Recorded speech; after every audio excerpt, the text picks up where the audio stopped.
आज मनुष्य के जीवन में जो भ्रांति है, जो संदेह है, अविश्वास है, जो अवैज्ञानिक धारणाएं हैं, आज अवैज्ञानिक धारणाएं इतनी पल रही है मनुष्य के जीवन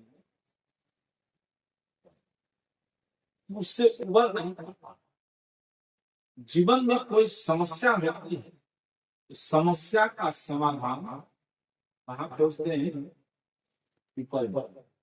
बहुत बड़ी समस्या आ रही है, हम घर में बैठे हुए कहते हैं ऊपर वाला है बढ़िया, अमुक को कैंसर रोग हो गया, कहता है ऊपर आओ, ऊपर वाला ने बढ़िया, अमुक को और रोग हो गया, अमुक आदमी रुक गया है, ऊपर वाले ने बढ़िया।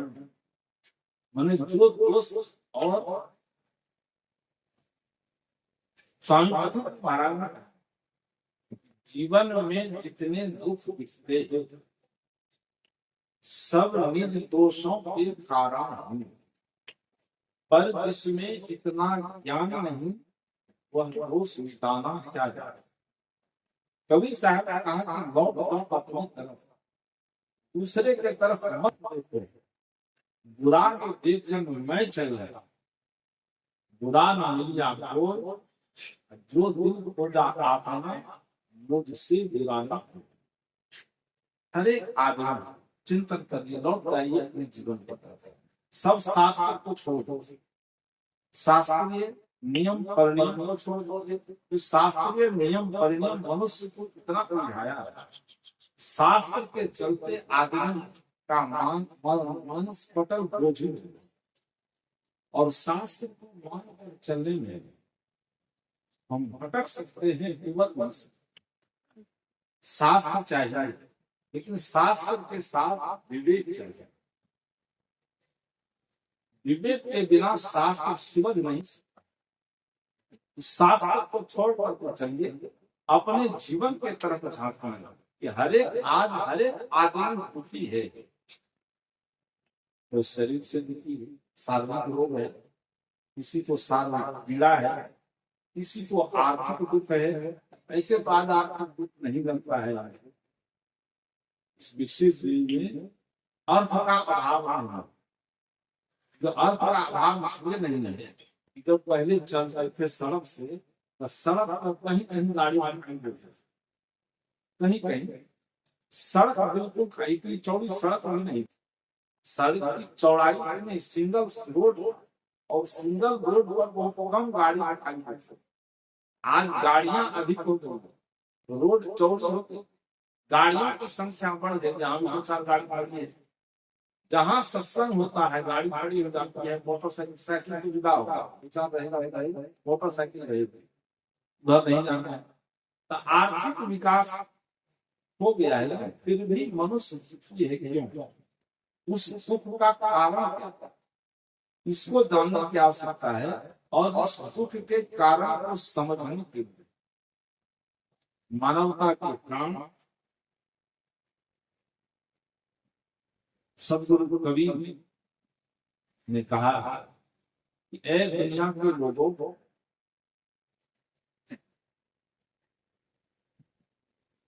तुम्हारे जीवन में जो दुख है, उस दुख का,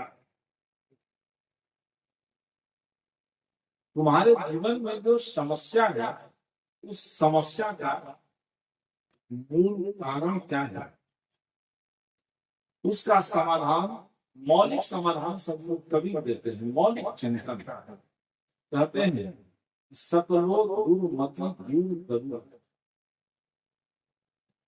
अच्छा जन्म बनाओ, काग गवन गति छाड़ के हंस गवन चले।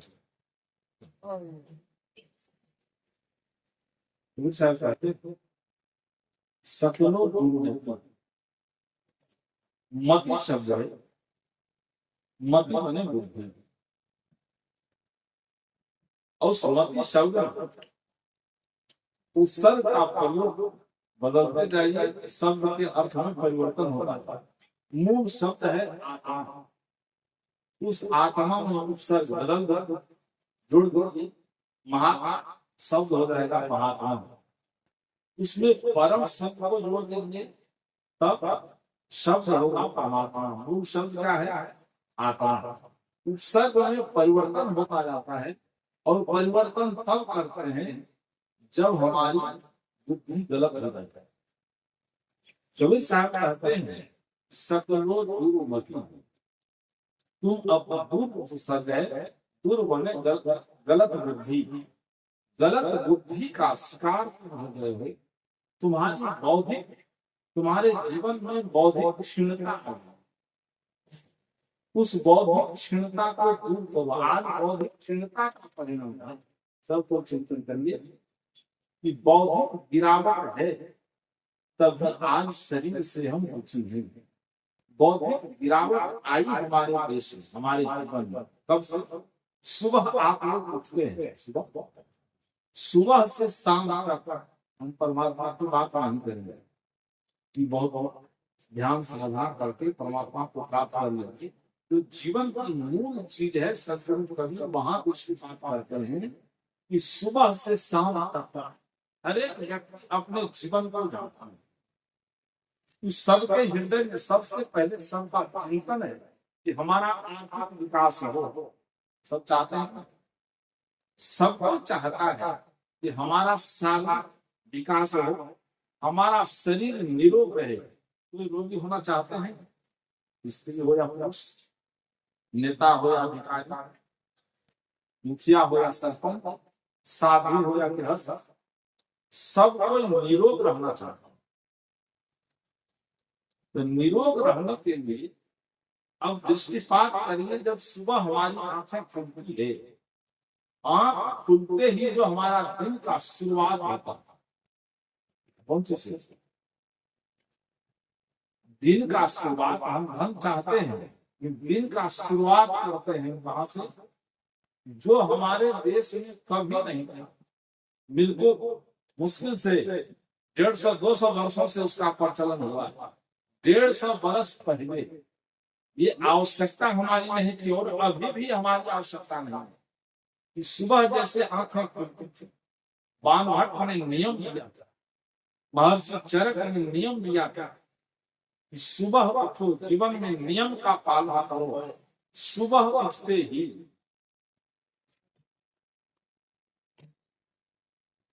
बिना कुल्ला किए भरपेट पानी पियो। ये नियम क्या होगा इससे? जब मुंह में जो लार है, सुबह रात में जो हम सोए हैं, मुंह का जो लार है वो औषधि है। पेट में जो एसिड बना हुआ है, उस एसिड को साफ करने के लिए, नॉर्मल करने के लिए मुंह के लार की आवश्यकता है। पानी पियो भरपेट, और मुंह के लार से एसिड से आंख की सफाई हो जाएगी।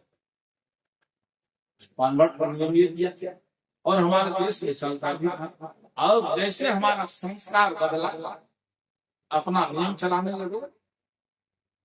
मैंने नियम का नहीं, अपना नियम क्या चलाए। आज नई परिभाषा आई है बुद्धिजीवियों के बीच, पेड टी। पेड टी मतलब बिछावन पर जैसे आंखें खुली तो बिछावन पर चाय पिए बिना घर पर पैर नहीं रखना। और हिंदुस्तान का जो, भारत का जो क्लाइमेट है, ये गर्म है, यहाँ चाय पी करके आदमी मरेगा, इसलिए यहाँ के आदमी का प्रेशर ऐसे आया। और पाश्चात्य भारत में, अब ये बात हमारी सबको समझेंगे नहीं, पाश्चात्य के लोग, वहाँ ठंडा प्रदेश है, उसको चाय नहीं मिलेगा तो मरेगा। वो चाय नहीं पिएगा तो मरेगा, और हिंदुस्तान का आदमी चाय पिएगा तो नहीं। जब से चाय शुरू हुआ इस देश में, तब से इस देश में सारे रोग आरंभ हुए। पहला शरीर में आज जो रोग है, कैंसर आता है, ब्रेन हेमरेज होता है, तरह तरह के जो रोग हैं, संपूर्ण रोग का जन्मदाता चाय है। कोई यही बिना चाय का पीने वाले कोई घर ऐसा है, कोई घर नहीं है जहाँ चाय नहीं बनेगी। अब सबको लगता होगा मन से महात्मा क्या करें, बात सुनकर क्या करेंगे, तो हमारे लायक आइए नहीं है। कुछ लोग हमसे कहते हैं ये बात है कहते हैं, ये बात कौन सुनने के लिए बैठा है? हम तो नहीं सुने, हम तो सुन रहे हैं। अपना काम तो हम करेंगे। चौकीदार का काम है सड़क पर आवाज लगाना, जाग जाओ, नहीं जागेगा तो घर उसका लुटेगा, हमारा क्या रहेगा? हम चौकीदारी कर रहे हैं। तो सुबह उठते ही जो चाय हम पीते हैं, एक आंकड़ा दे रहा हूं, सुबह उठते ही चाय पीते हैं तो एक साल में 70,000 करोड़ चाय की पत्ती खत्म हो जाता है। 70,000 करोड़ को अभी कितना रेट है उससे गुना कर दीजिए, पता चल जाएगा। लगभग 2,10,000 करोड़ का चाय हम पी जाते हैं। जिस 2 लाख, और जब चाय पीना छोड़ देते हैं तो 2,10,000 करोड़ को हमारा बचेगा। तो हम एक गांव में 50,000 करोड़ की फैक्ट्री लगाएंगे, लगा करके 4 गांव में लगा देंगे एक साल में, हमारा रोजगार बढ़ेगा क्या है? अर्थ बढ़ेगा। क्योंकि हर एक आदमी धनवान होना चाहता है। राष्ट्र का विकास सब चाहता है कि राष्ट्र का विकास कैसे होगा, विकास कैसे करेंगे? नोच करके, छीन करके, टैक्स बढ़ा करके। राजनेताओं को देखिए, टैक्स बढ़ा रहा है, टैक्स बढ़ता जा रहा है। चाणक्य ने कहा था कि जनता पर टैक्स नहीं बढ़ाओ, जनता की आमदनी को बढ़ाने का प्रयास करो। लेकिन आमदनी को बढ़ाने का प्रयास नहीं किया जाता है, टैक्स बढ़ाया जाता है। तो स्वामी क्या कहा, ये कारण क्या है? सकलो दुर्मति दुर्बुद्धि के कारण तुम्हारे जीवन में शारीरिक रोग लगा हुआ है। जब तक तुम्हारी बुद्धि सही नहीं होगी, तब तक तुम्हारा जीवन सही नहीं हो सकता, तब तक तुम्हारे जीवन में किसी भी समस्या का समाधान नहीं हो सकता। ये दुर्बुद्धि का कारण है। विष्णु कहता है, महाराज श्री राम का उदाहरण रहते हैं। ये अवैज्ञानिक धारणा है कि बिना माता पिता का संतान जन्म ले लेता है। अभी भी कर रहा है, बाबा कहते हैं, बाबा के आशीर्वाद से संतान हो गया, भोला बाबा के आशीर्वाद से। गंगा मैया मैंने चारों तरफ दौड़ रही है, गंगा माई के पास आंचल उठाए हुए है। ये गंगा मैया, बेटा को शादी हुई इतना दिन हो गया है, गंगा माई क्या है? डीलर है। भोला बाबा डीलर साहब है, संतान का निर्यात करते हैं। सब कोई जानते हैं, वैज्ञानिक कारण है। अब सदगुरु कबीर के विषय में लोग कहा, कबीर साहब माता पिता से जन्म नहीं हुए, लेकिन जो आदमी जिस संप्रदाय में है, अपने गुरु को वो बहुत ऊंचा देखना चाहता है। गुरु में विशेषण लगा करके उसको बहुत ऊपर उठा देना चाहता है। तो हमारे उठाने से ऊपर उठ जाएगा। काहे हुआ ऐसा? कहा कि राम का अवतार हुआ, कृष्ण का अवतार, सब अवतार हुआ है, अवतारी पुरुष है। महात्मा बुद्ध को भी अवतार, जो अवतार का सबसे ज्यादा खंडन किया महात्मा बुद्ध, उस महात्मा बुद्ध को अवतार की पंक्ति में लाकर महात्मा बुद्ध भी अवतार थे। और इस देश में अवतरित हुए हैं लोग का 24 अवतार हुआ है। और अवतार किसके किसके होता है? अवतार क्यों होता है? भगवान कृष्ण ने कहा, गीता में कहलवाया, जदा जदा ही धर्मस्य ग्लानिर्भवति भारत अभ्युत्थानम् अधर्मस्य तदात्मानं सुजाताः परित्राणाय साधु। जब जब इस देश में, उधर गोस्वामी जी इसी पंक्ति का अनुवाद कर दिया, उधर जोड़ दिया, जब जब हो धर्म की हानि, बाढ़हि असुर अधम अभिमानी, तब तब प्रभु धरणी मनुष्य सज्जा। राग राग मिला करके राज में अब चिंतन कर, जब अवतार लेता है, कब अवतार लेता है? जब जब धरती पर अनाचार बढ़ता है, तब तब धरती पर महापुरुषों का अवतरण होता है।